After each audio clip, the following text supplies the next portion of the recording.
Today we're trying out Tati's new brushes, the Essentials and the Expansion, because I couldn't decide between the two. I did open them up already. I actually started to record this and it wasn't recording. I ended up getting the Essentials, even though I only wanted the Expansion at first. Because of this foundation brush, she sold me on this, you guys. It is so unique. When I found out these had first edition printed on them, I had to get my hands on it. I really wanted the Tati palette back in the day and couldn't afford it at that time in my life, as well as the Blendiful, so I am super excited to have gotten these brushes, and that's why I went ahead and ordered, because I didn't want to be left out in case anything were to happen, though I don't think it will. That's why I went ahead and just bit the bullet and purchased the brushes. These really are so freaking beautiful, and just upon first touch they are so soft and they do feel quite luxe. And Tati herself has said these are a luxe high quality brush, and that's what she was going for. I think this is going to be an amazing powder brush. So in the Essential set you get 7 brushes, and you get the eyebrow brush, which is the ES7. You get this little packer brush, which is the ES5. You get a blending brush, which is the ES4, and you get a small smudging brush, which is the ES6, and then you get like an under eye powder brush is what I'm going to assume, ES3, the ES2, which is the foundation brush that's just incredible, and then the ES1, which is this large fluffy powder brush. These brushes are $19 a piece, which is quite affordable if you ask me for luxury brushes. They're $133 for the 7, and then there is free shipping in the US. And she also has updated the site where there are now payment options to buy now, pay later, and for installments, which I think is really, really helpful. She said she did not have that on first launch, but was hoping to. The packaging is beautiful. It also came with 3 prints from her PR package, which I thought was a really fun, nice touch, especially if you're a Tati super fan, which I would consider myself one. Now let's dive into the Expansion set. Again, packaging beautiful. Tati really knew what she was doing here. I love that you can see all of the brushes here, and again you get 7 in the Expansion set, and we're gonna go through every brush you get in the Expansion set. And this was almost the only one I grabbed. I'm glad I grabbed 2. So here we have the EX7, the EX1, which is like this fanned highlighting brush potentially. You have the EX5, which is a nice all over shadow brush. I like how large that is. You have the EX3, which actually looks beautiful for under eye powder. Maybe the other one for blush. You have the EX2.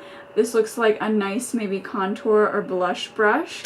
Then you have the EX4, which looks a little bit like a concealer brush. If I was going to use it, that's probably what I would use it for.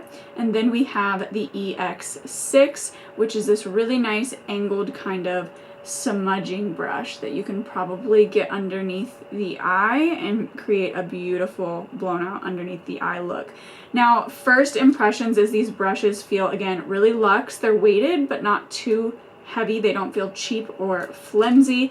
They are really nice quality. They're just slightly heavier than some of my more expensive brushes that I own. One of the most expensive brushes that I own actually is an Hourglass foundation brush. Where's it at?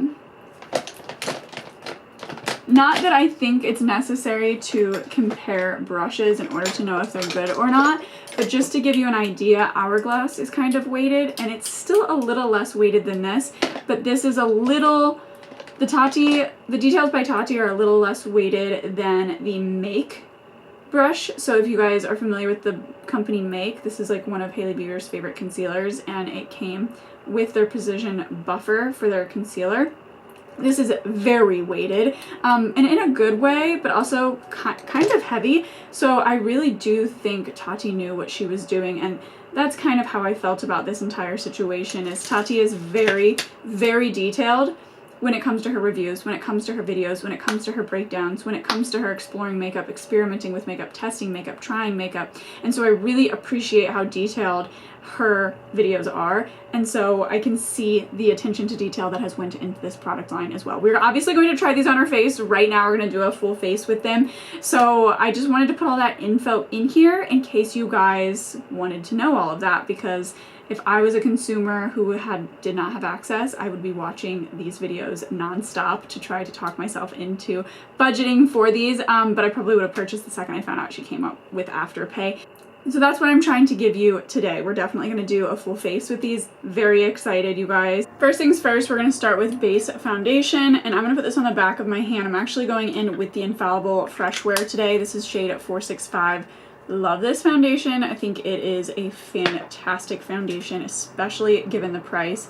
It beats out some of my higher end foundations all of the time. And I'm just starting with one pump, and I'm going to go in with this foundation brush. This is the ES2 from the Essentials. And this little fan brush, she said, will just disperse the product evenly and perfectly on your skin and not leave lines. And that I was really intrigued by because I haven't ever had a foundation brush this shape for one, but any brush, like flat brush like this, be able to just evenly disperse product. And something about this brush I'm already noticing is it's not sucking up any product. So a little bit goes a very long way with this brush, which she did talk about as well. And look at that. I mean, there really are no lines. It's going on there really seamlessly and really perfectly. And as you use it, you can see the foundation come out of it. Does that make sense? So as you use it and push down on the other side of the brush, you can see the foundation is not being soaked into the brush. It's very seamlessly applied to the skin here. And so I'm quite impressed because, I mean, these are my first impressions, but really any brush that I've ever used like this immediately leaves brush strokes. So I really wanted to try it out and see how effortless it actually was. I love the idea of being able to really get in around all of these tight crevices. I am someone who always does my brows before foundation, so being able to really get into these tight little crevices with this brush and not worry about bulk product being there or brush strokes or foundation ending up in my hairline. This is how my skin is looking. My camera battery died, and so I had to switch it out. It really feels like everything in the world is against me right now to get this YouTube video up. I'm not going to lie to you. But I'm just trying to push through because I really miss filming with you guys. So I feel like this brush worked really well, and it used majority of the product off the back of my hand. I didn't have to dip in for any extra, and I actually have quite a bit left, more so than normal. I think you could go in and build this up, maybe coverage on the cheeks if you wanted to. I know that this formula works that way, but we'll see if the brush works that way. It seemingly does. I feel like things look really nice and really thin, yet covered, which I really appreciate. I will say the shade is just the slightest pinch warm for me right now. I'm normally self-tanned when I'm wearing this, but I really love the way that it is looking on my skin. It feels so thin, and I normally wouldn't consider this foundation to feel thick, but I would never consider it also to feel this light. And you can go in with the Deluxe Buffer afterwards if you want to just have a bigger surface area to help you get down the neck or wherever you're wanting to go. So I'm really impressed by that. We're now going to go in with some concealer. For concealer, I'm trying out a new one today. This is the Estee Lauder Double Wear Stay in Place Concealer. I seen another makeup artist raving about this, and so I want to give it its fair shot and try her out. She's a little light, but I like a bright under eye, and I like to really add quite a bit of definition to my skin when I'm doing my makeup. That's just personal choice. I am starting to lean out of that now, but this is the EX4. I love that these brushes say first edition too. It really makes you feel quite special. These brushes are just gorgeous, honestly. But it's saying first edition, again, just makes it feel very special. And I'm not sure if this is intended for use with concealer, but it is the type of brush I would reach for to buff in concealer. The brushes are just so soft on your skin.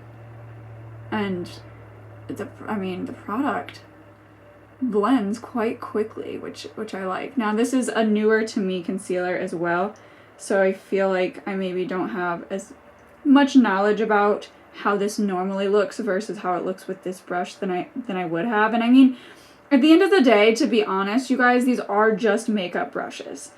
if you own and have and love makeup brushes, it is not necessary, right? Like, I have own and love the makeup brushes that I have, but I did miss out again on the last 2 Tati launches, and so that's what ultimately catapulted me into going ahead and purchasing it and making this video for you guys, because I'm in a position now where I did not used to be, and so I kind of have to remind myself of that sometimes, and it's very much a pinch me moment, you know? My mom and sister called. My sister took my nephew everywhere today. He had a Yes Day. If you guys have seen that movie, it was really cute. I actually went to lunch with them.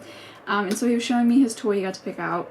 But now I'm going to go in with bronzer. I do want to mention this concealer. It's a little bit more drying than my favorite, which is the Lancome Tint Idole. I actually wore this on my wedding day.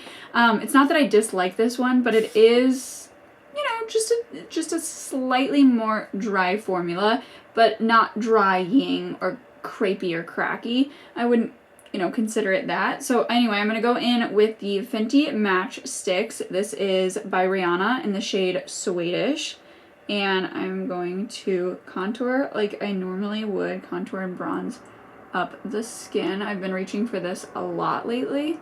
And putting it above my lip and under my lip, I have noticed, give like this ethereal, like intentional contrast to the face, because I feel like we're bronzing everywhere else up. We're kind of mimicking and manipulating all of the other bone structure and concaves. So when I put this in the concaves of my eye as well, instead of just my cheeks and forehead, I feel like I get a much more cohesive overall makeup look. So just a pro tip from you guys. These are 2 different brushes here. I have the ES3 and the EX2. One is kind of like a more triangular, not triangular, but oval shape, I would consider this, like oval. And then we have more of like a dome tipped brush. So I think I'm going to use the more oval one, which is the EX2 for my bronzer here. It's not quite as stiff as a brush I typically would go in and blend my bronzer out with, especially because this Fenty Match Stick is a bit more of a stiff formula. But I like that because I have more control with it. As long as I fully blend everything out, then I have no issues, and I think it looks quite good in the end. So we're just going to use this and see what we think. I think lots of brushes can be used for lots of different things, and experimenting and playing around with your makeup is the best way to figure out what is best and works best for you. And that is actually a tip I have learned from Tati. Like, you get to break the rules, you get to make the rules with makeup, and experimenting and really just figuring out what works for you is going to give you the best result with your personal makeup over someone else's rule, trying to follow it and trying to make it make sense for your face. Even where you apply your contour might be different. My sister has a little bit of a larger forehead than me, and she's someone whose makeup I do really quite often. This is actually blending this out quite quickly and very, just diffusing it really quite beautifully. So I'm liking that.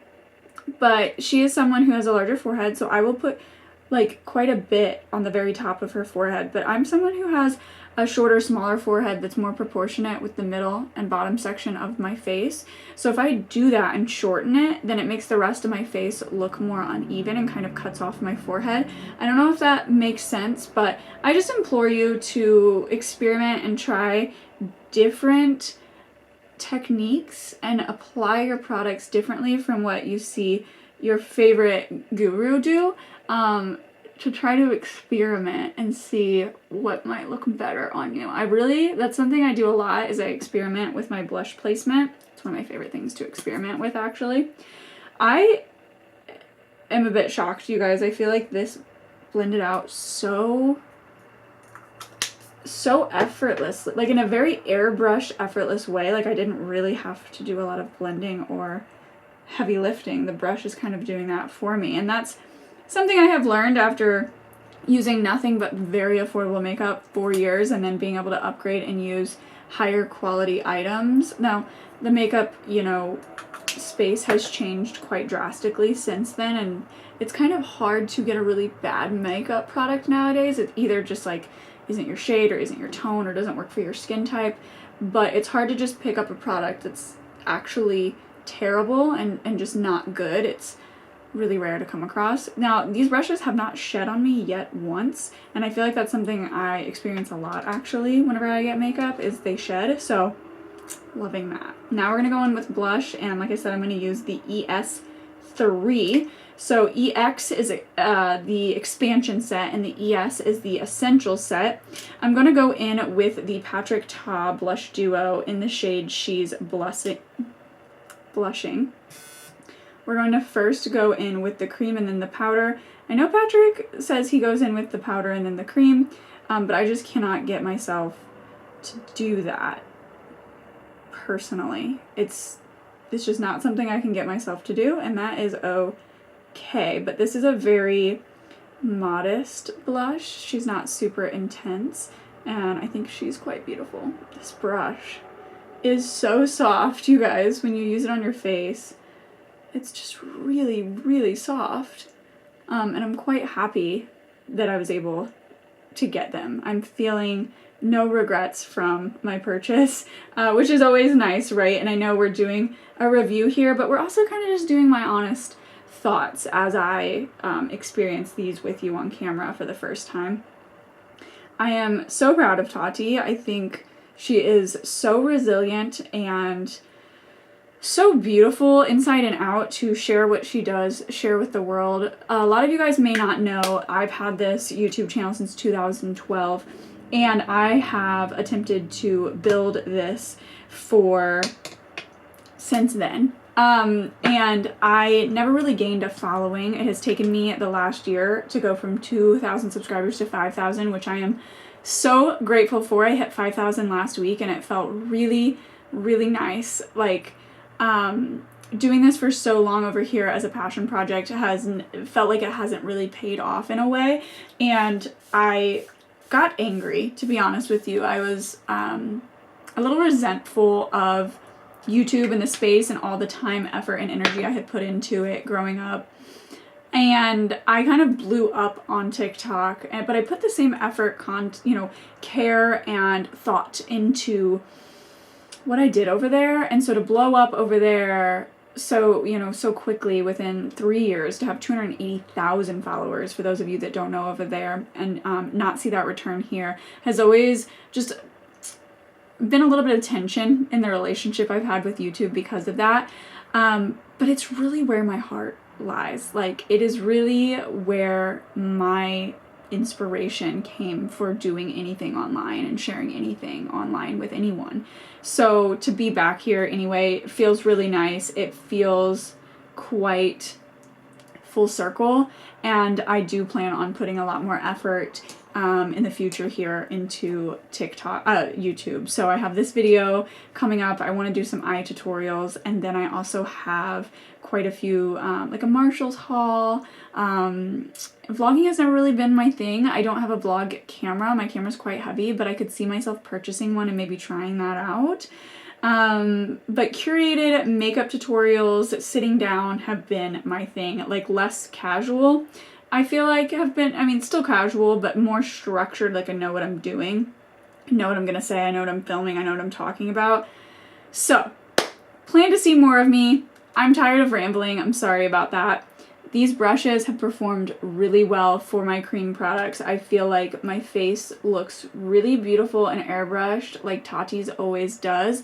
And who doesn't want to look like she looks? I'm using my concealer brush just to clean up that bronzer line just a little bit, and maybe my nose contour line as well. I feel like that's a trick I always go in and do to like sharpen everything up.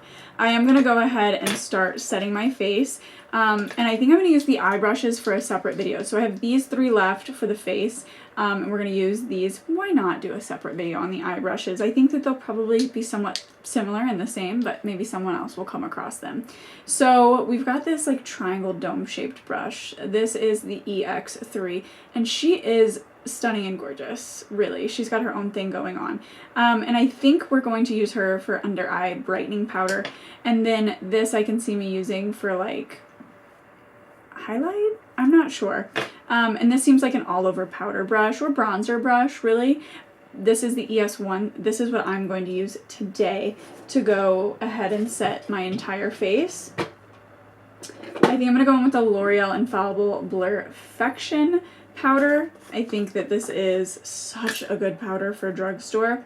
I love how large this brush is. Swirl Tap Buff. You know who taught me that? Miss Tati, of course. I'm going to use the MAC Studio Fix. This is the original. And I'm going to set right under my eye to brighten it. You guys, this is my favorite way to brighten my under eye.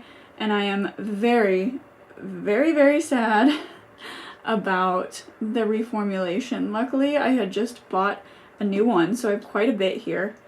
But I am still quite sad. I'm not sure. Hopefully by the time I get low on this, I have found a replacement and something that performs the way this one does for setting the under eye, because it really is incredible, I think. There really isn't one that I can compare it to that I feel looks just so smooth on the skin, but that's okay. Things happen, things change. Sometimes it is for the best, right? I am going to go in with the same brush I used the cream blush with, and I'm going to go in and go ahead and pick up the powder and set the blush with the powder. Now that I've done that, I am really in between a lot of bronzers right now. I can't quite find the powder bronzer for me. I have a Too Faced one, I have a NARS one, I have a Haus Labs one, I have the L'Oreal Infallible. I feel like the L'Oreal Infallible sometimes picks up a patch on this cheek specifically, but nowhere else, and I'm just... It's funny because I've actually heard Tati say the same. I'm using the Too Faced one today, by the way, the Chocolate Solier, that she has a patch on one of her cheeks that she feels like is just like void of pigment. Anytime she goes to put pigment there, it just doesn't take it. And I am using the EX2, the same one I used for the cream bronzer. Normally I would clean in between, but that's not true actually. Normally I wouldn't clean in between. Normally I would... You know, for a video I might clean in between, but in my daily, like, real life, no, I'm probably just going to experiment with it and say, is this going to work for me every day? Is this going to be easy? But back to what I was saying about the patch of pigment that doesn't, on her cheek, that doesn't seem to hold or pick up pigment. I noticed that that happens with only specific products with me, and it's the same patch on my cheek, but most specifically it is the L'Oreal Infallible bronzer, which pains me to say because it is such a beautiful, affordable bronzer, and I don't think there's anything wrong with it, but it does seem to grab at that weird patch on my skin, and this one doesn't. The Chocolate Too Faced, so, well, kind of. I don't know if you guys can see, but it is this little patch right here, and for some reason, pigment just doesn't really grab there. It looks a bit strange no matter what the product is at all. No matter what it is at all, it seems to do that. So let me know if that also happens to you. I'm super curious of what you think. I'm curious what you guys think of this launch from Tati. Are you guys excited about this launch? Do you feel unexcited, uninspired? How are you feeling about what you're seeing review-wise about them? I'm going to be completely honest with you guys. I was slightly disappointed when I seen she was launching brushes. I really, really wanted Tati to launch a palette or some makeup. Of course we wanted that. And me, as someone who was not able to get my hands on her first launch or her second launch, I really, really, really wanted to get something unique from Tati. And I know that I did get that with these brushes. But I, as a consumer, I was slightly disappointed. As a fan, you know, of Tati, but as a reviewer and someone who loves makeup and collects makeup, I let that go and have really given in to the fact that this makes sense for her, and I understand why she did it, and, I just think she did, of course, a phenomenal job, and I hope that she is successful and things go really well for her. I think that my makeup looks incredible. I wouldn't change anything about it, and I think it was so simple and easy to use these brushes. They are so soft. If you are considering getting them, I would recommend these brushes, especially if you struggle or you're using cheap random brushes that make no sense. This really simplifies it in a way that makes it easy for the everyday consumer, I think. So I'm gonna make another video on my eye look. Thank you guys all for watching. And as Tati always says, whatever you are doing, I hope you have a wonderful day, and I'll see you in the next one.